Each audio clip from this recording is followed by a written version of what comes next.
What does the Lagos traffic look like after work? After work every day by 4 o'clock, the Toyota local government hosts millions of people who move to and fro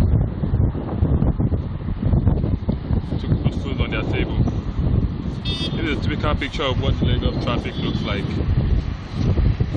Lagos, a very big city with vast and dynamic cultures and ethnic groups. This is what Lagos State looks like by 4 p.m. when people are closing from their workplace. Busy, and it's also very interesting. Let's go to the other side of the traffic, where we'll see people moving to and from work.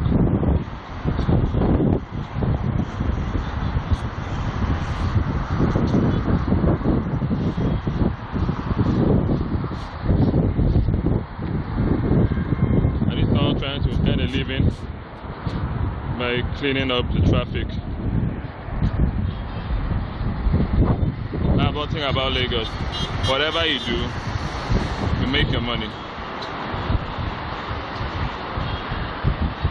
Any which way, Lagos is the city to be for any hustler who is starting up life. It's competitive, but it's worth a try. Traffic in Lagos, name of my documentary. Hope you enjoyed watching it. The Lagos traffic.